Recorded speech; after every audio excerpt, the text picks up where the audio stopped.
आज की कहानी है बुद्धिमान की परीक्षा। बहुत समय पूर्व जब गुरुकुल शिक्षा प्रणाली होती थी, उस समय एक प्रचंड पंडित राधे गुप्त हुआ करते थे, जिनका गुरुकुल बहुत प्रसिद्ध था, जहाँ दूर दूर के राज्यों से शिष्य शिक्षा प्राप्त करने आया करते थे। राधे गुप्त की विवाह योग्य एक पुत्री थी। उनको पुत्री के विवाह की चिंता हर समय सताती रहती थी। वह उसका विवाह एक योग्य व्यक्ति से करना चाहते थे, जिसके पास संपत्ति भले ही ना हो, पर वह कर्मठ हो, जो किसी भी परिस्थिति में उसकी बेटी को खुश रख सके। एक दिन उनके मन में ख्याल आया कि क्यों ना वो अपने शिष्यों में से ही योग्य वर की तलाश करें।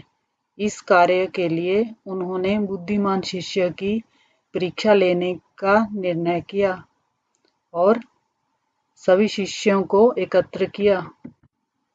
राधे गुप्त ने सभी शिष्यों से कहा कि वे एक परीक्षा आयोजित करना चाहते हैं, जिसमें सभी की बुद्धिमानी का परिचय होगा। उन्होंने सभी से कहा कि उन्हें अपनी पुत्री के विवाह की चिंता है, जिसके लिए उनके पास पर्याप्त धन नहीं है। इसलिए वे चाहते हैं कि उनके शिष्य विवाह में लगने वाली सभी सामग्री कैसे भी करके एकत्र करें, भले उसके लिए उन्हें चोरी का रास्ता भी चुनना पड़े, लेकिन चोरी करते हुए उन्हें कोई देख ना सके। इसी एक शर्त का पालन सभी को करना है। अगले दिन से सभी शिष्य कार्य में जुट गए। रोजाना कोई ना कोई तरह तरह की वस्तुएं चुरा कर लाता। राधे गुप्त उन्हें एक विशेष स्थान पर रख देते।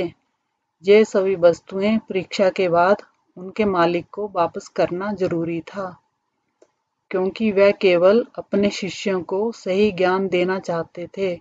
सभी शिष्य अपने अपने दिमाग से कार्य कर रहे थे, लेकिन इनमें से एक चुपचाप गुरुकुल में बैठा हुआ था, जिसका नाम रामास्वामी था।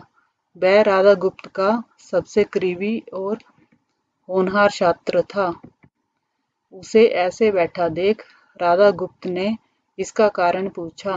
रामास्वामी ने बताया कि आपने परीक्षा की शर्त के रूप में कहा था कि चोरी करते वक्त आपको कोई देख ना सके। अगर हम अकेले में भी चोरी करते हैं, तब भी हमारी अंतरात्मा उसे देख रही है। हम खुद से उसे नहीं छिपा सकते। इसका अर्थ यही है कि चोरी करना बेकार है। उसकी ये बात सुन राधे गुप्त के चेहरे पर खुशी छा जाती है।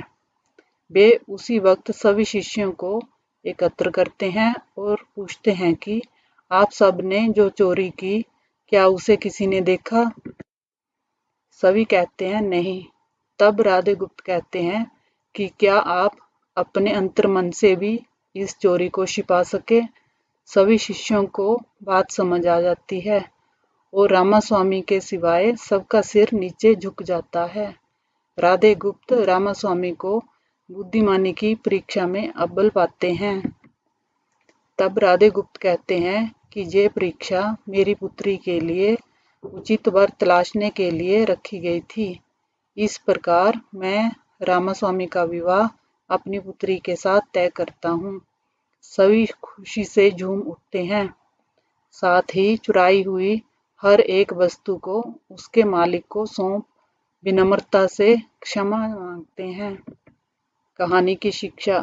इस कहानी से यही शिक्षा मिलती है कि कोई भी कार्य अंतर्मन से छिपा नहीं रहता और अंतर्मन ही मनुष्य को सही राह दिखाता है। इसलिए मनुष्य को किसी भी कार्य के सही गलत के लिए अपने मन को टटोलना सबसे जरूरी है। Thanks for watching. Please like, share and subscribe the video.